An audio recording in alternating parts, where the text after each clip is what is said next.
psaume 246 de l'Évangile de l'Archange Gabriel. Tu ne tueras pas la vie.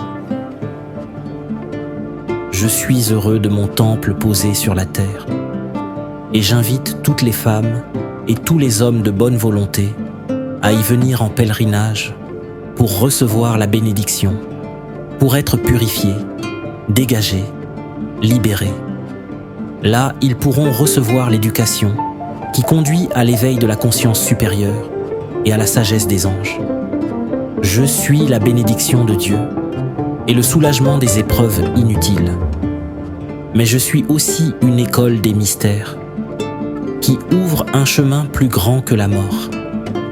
S'approcher de mon temple, c'est entrer dans mon aura, dans ma vision et se tenir dans ma présence. Les 22 commandements que je vous ai enseignés sont une discipline sacrée, une éducation, un art de vivre. Ils nécessitent une étude, une compréhension, une sensibilité, une pratique qui donneront naissance à une certaine qualité d'eau, à un champ de vie et d'énergie propice à la communion avec moi, avec mon royaume et avec l'âme. Les 22 commandements font partie de moi. Ils sont 22 marches qui mènent à ma présence, 22 lettres de l'alphabet des dieux, par la combinaison desquelles tout est écrit dans la vie et la destinée. Celles et ceux qui veulent s'approcher de moi, prendre leur vie en main et cheminer vers ce qui est immortel, doivent apprendre et maîtriser ces commandements. Vous ne devez pas vous arrêter à la lettre, car elle n'est qu'un support de concentration pour éveiller l'esprit et la vie. C'est pourquoi j'ai décidé de vous offrir des éclaircissements pour chaque commandement, afin que vous puissiez entrer en communion avec moi par la concentration, la méditation, la pratique et la réalisation juste. Ainsi vous pourrez vous assembler dans mon école pour méditer, prier et vous entraîner ensemble. C'est par la concentration sur l'intelligence et par l'entraînement en vue d'atteindre la maîtrise dans le soutien mutuel que vous deviendrez fort. Depuis l'aube des temps, les éveillés s'assemblent pour étudier et s'entraîner ensemble afin de faire apparaître le corps de la lumière et de l'union avec Dieu. Ensuite, ils se divisent pour aller dans le monde extérieur, où il y a l'épreuve et la tentation, afin d'entrer dans l'œuvre de la réalisation. Celui qui est capable de résister aux influences contraires montre qu'il a atteint la maîtrise et que rien ne peut séparer ce que Dieu a unifié.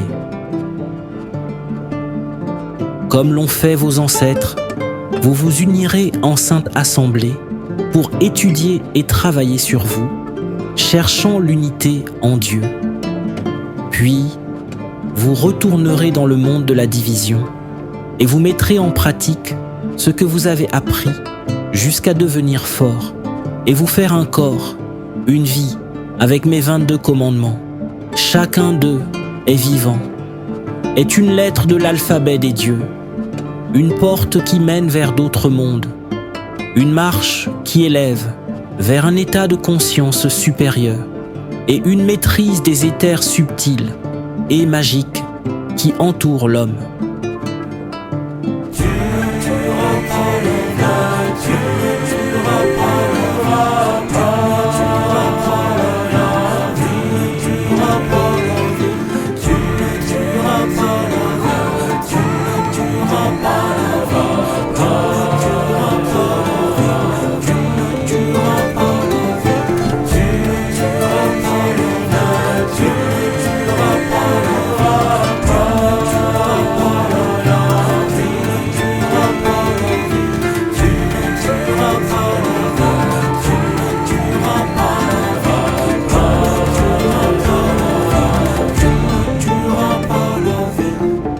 Dans le premier commandement, « Tu ne tueras pas la vie », je vous montre le lien entre la vie et la mort. La vie est ce que je suis. La mort est ce que je ne suis pas. La vie est immortelle, alors que la mort n'est qu'un moment. Tu dois vivre avec la vie et non avec la mort. La vie, c'est Dieu. Dans tout ce qui vit, c'est lui, l'être éternel, qui se manifeste. Le corps porte l'image de la mort.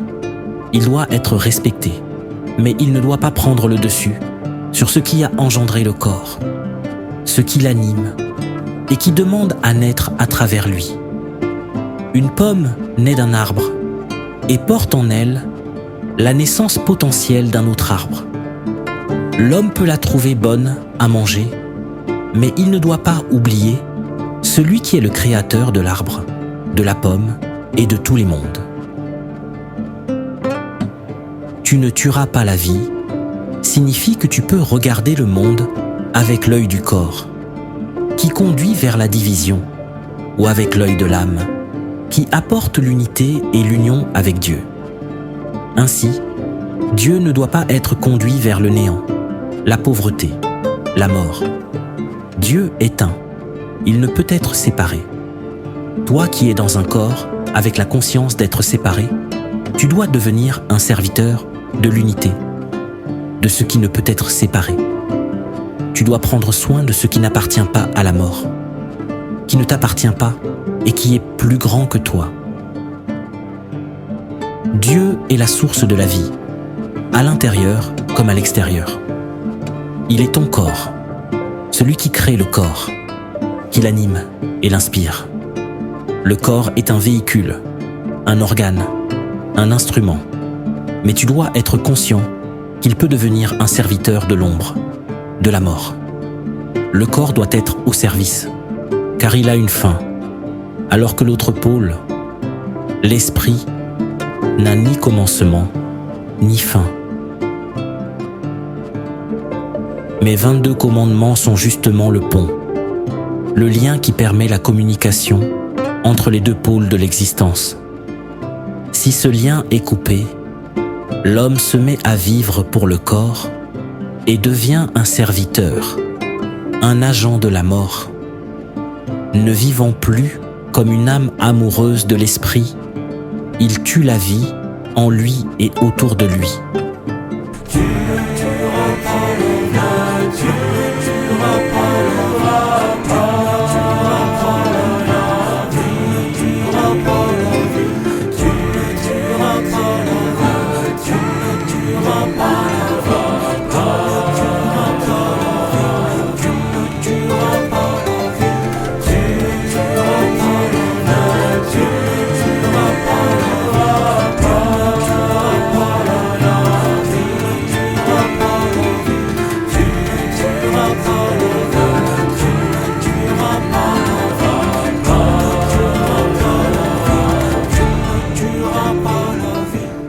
Tu dois prendre soin de ta propre existence en faisant en sorte de maintenir le lien de lumière avec la source de l'existence, en étudiant les lois divines et en permettant à ton corps de recevoir les meilleures nourritures.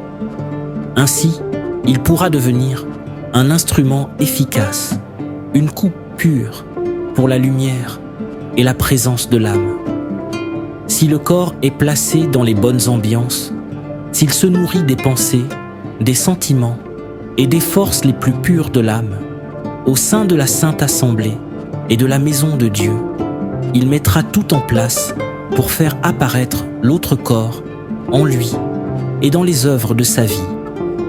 Ce corps est celui de l'immortalité et de la vie plus grande que la mort. L'homme ne verra pas le monde de la même façon en fonction de l'éducation, de l'héritage qu'il a reçu et de l'orientation donnée à sa vie. Par exemple, en entendant mon premier commandement, un homme se dira qu'il doit respecter la vie dans tout ce qui est vivant. Mais tu dois te rendre compte qu'une telle pensée est très abstraite, car il est difficile de se concentrer sur la multitude des mondes. tu dois toujours commencer par ce qui est concret et possible. Un homme un peu plus matérialiste se dira qu'il ne peut pas enlever la vie d'un animal, d'un végétal, d'un homme ou d'un ange, parce qu'il ne doit pas tuer la vie. Ceci est une approche différente qui montre que l'homme n'a pas été éduqué pour la lumière et qu'il ne comprend pas ce qu'est la vie. Un tel homme se contente d'appliquer les règles au niveau où il se trouve, c'est-à-dire dans un aspect uniquement pratique, matériel, sans forcément éveiller la subtilité et faire apparaître l'intelligence supérieure. Comprends que la vie dont je te parle n'est pas la vie que tu connais dans tes concepts d'homme éduqué pour la mort. C'est pourquoi je te parle d'un pont, d'un escalier qui peut t'amener à te transformer et à me rencontrer. La vie est comme une flamme. Pour demeurer, elle a besoin d'être nourrie, protégée, que l'on prenne soin d'elle, qu'on l'entretienne. Si les conditions et la nourriture ne lui sont pas offertes, elle finit par s'éteindre. Ces conditions et éléments se trouvent en toi. Ce sont ton vouloir, ton cœur, ta capacité de parler, ton souffle, tes yeux, tes oreilles et tout ce qui fait de toi un être réceptif et actif. Que tu le veuilles ou non, que tu en sois conscient ou non, tu es essentiellement un serviteur de la vie ou de la mort. Moi, je te dis, tu ne mèneras pas la vie vers la mort. C'est une discipline, un chemin d'éveil, une science, un art de vivre que je te donne. C'est un commandement et une obligation pour vivre avec moi. Si tu le comprends, si tu le sens, le vis et le pratiques, tu es un avec moi. Tu peux conduire la vie vers la mort dans ton intelligence, dans ta façon de penser, de regarder, d'entendre, d'appréhender les événements, dans ta relation avec les êtres. Pour cela, il suffit qu'un seul de tes organes, comme le cœur, soit blessé, dans la souffrance. Il va alors se fermer, cultiver une attitude de durcissement jusqu'à devenir un minéral. Ce processus est lié à des éléments, des esprits et des génies qui finalement te conduiront à te couper du lien avec ton âme et donc avec les mondes supérieurs. C'est pourquoi tu dois mettre en place toutes les conditions pour préserver tous les organes de ton corps et de ta vie, car il y a Dieu en eux. En les préservant, tu protèges le chemin, la relation, la communication avec Dieu. Préserve tes yeux jusqu'à ce que ton âme puisse regarder l'existence à travers eux et que ce ne soit pas l'ombre des ténèbres qui s'empare de ta vision et regarde le monde à travers toi, t'utilisant pour accomplir sa volonté. La plus grande souffrance est d'emprisonner l'âme dans les ténèbres.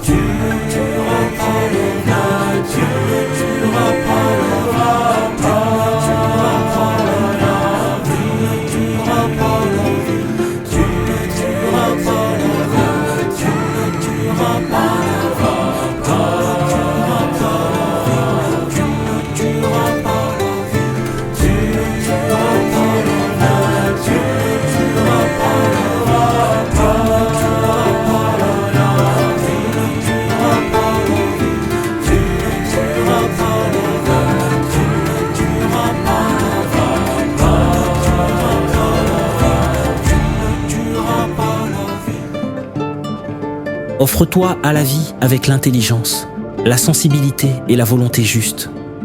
La vie, c'est ton âme. L'époux de ton âme est le grand esprit, Dieu. Le corps est la maison de Dieu, le temple de la vie. L'œil est l'instrument de l'âme. En toutes circonstances, l'âme doit être souveraine et libre. La respiration est également un facteur essentiel, car c'est elle qui ouvre et ferme les portes à l'intérieur de toi. C'est par elle que les intrus ou les amis entrent et sortent de toi. La maîtrise de la respiration apporte la santé l'ordre, l'harmonie dans les échanges conscients avec tous les mondes. L'harmonie préserve la vie. Demeure vigilant, sain, équilibré. Ne te fais pas capturer par le côté sombre à travers la parole. La parole doit être portée par le souffle vivant, lui-même animé par l'œil de l'âme. Si la parole n'a plus d'âme ni de vision, elle devient faible et peut être capturée par ce qui conduit vers la division et la mort. La parole de l'âme apporte la vie et construit en toutes choses. Ne condamne pas sans cesse, ne diminue pas, n'enferme pas, ne flatte pas, ne permet pas le mensonge, mais apprend à être juste, en sachant quand tu dois parler et quand tu dois être silencieux. Prononce les mots justes pour être un serviteur de la vie et enfanter les mondes de la lumière. Si tu n'es pas ainsi, sache que tu détruis la vie. Prends-en conscience. Ne te justifie pas dans les ténèbres, mais entre dans mon école, dans ma nation pour travailler sur toi, adopter un nouveau corps et ouvrir une autre destinée pour toi-même et les générations futures. Éduque tes oreilles pour qu'elles soient à l'écoute de la subtilité des mondes. Protège-les comme une mère et un père aimant, afin qu'elles soient dans la reliance avec des mondes qui élèvent et non pas avec ce qui est dénué d'âme, de grandeur, de féerie, d'esprit, de génie. Sache que tous les jours, tu communies avec le monde par tes oreilles et qu'il y a un monde qui fait du bruit uniquement pour que tu ne puisses plus entendre ce qui est vivant, ce qui te parle de ton âme et de la grandeur des mondes. Si, sans cesse, tu n'entends que ce qui détruit, tu entreras dans la grande faiblesse de ne plus avoir envie de construire la vie, d'être un serviteur de la lumière, de la grandeur, de l'âme. Mon premier commandement est très concret. Il est proche de toi, de ce que tu es et de ce que tu peux faire.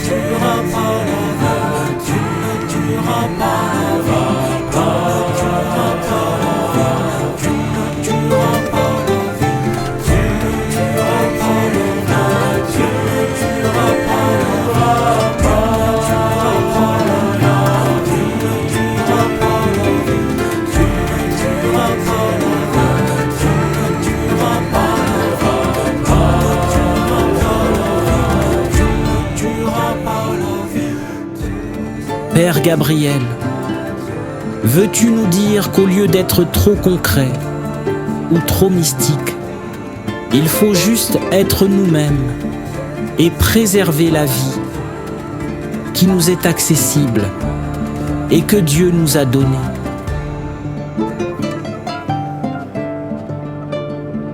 Je dis qu'il y a le monde de la vie, qui est ton âme, et le monde de la mort, qui peut être représenté par ton corps.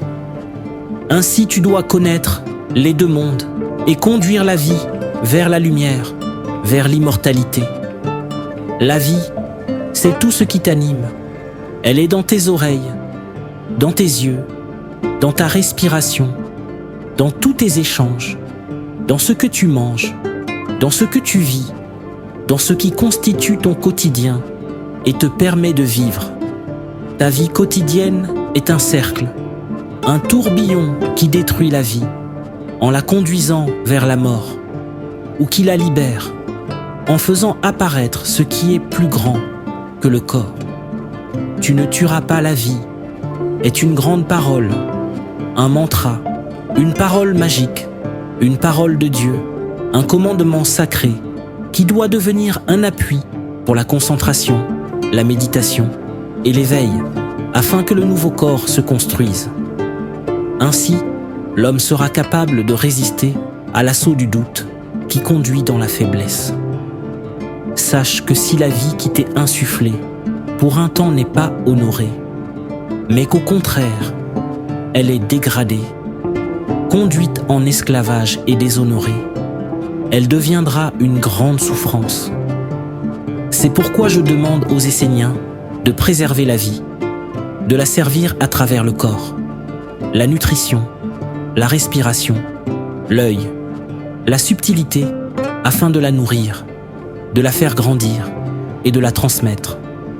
Sache que lorsque l'homme se rapproche de son dernier souffle, il doit continuer son voyage à travers la vie, mais comprend que la vie n'est vivante qu'à travers ce qui est vivant et non pas ce qui est mort.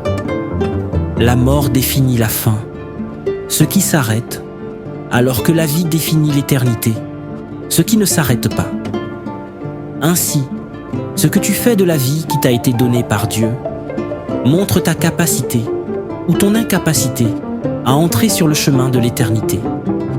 Soit ta vie aura été un chemin de beauté et de grandeur, soit elle n'aura été qu'un chemin de mort, qu'une flamme allumée pour éclairer la mort. Dans ce cas, elle ne laissera derrière elle que des éléments, des esprits et des génies, porteurs d'une mauvaise écriture, d'une mauvaise influence, d'une mauvaise orientation, conduisant les êtres à toujours revivre les mêmes expériences d'enfermement et de dévotion envers les ténèbres. La vie n'enferme pas les mondes, elle les libère. Elle libère l'homme en premier, car il est l'instrument, puis elle libère les mondes subtils, avec tous les êtres qui y existent.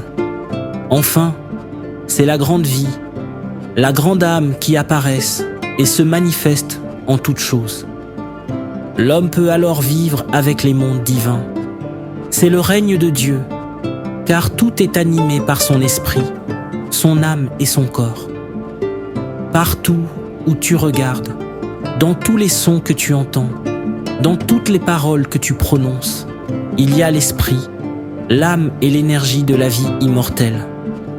Par contre, si en tout cela, c'est ta volonté personnelle qui se manifeste, sache que la vie laissera la place à la mort, à ce qui enferme et détruit, même si ce n'est pas son chemin.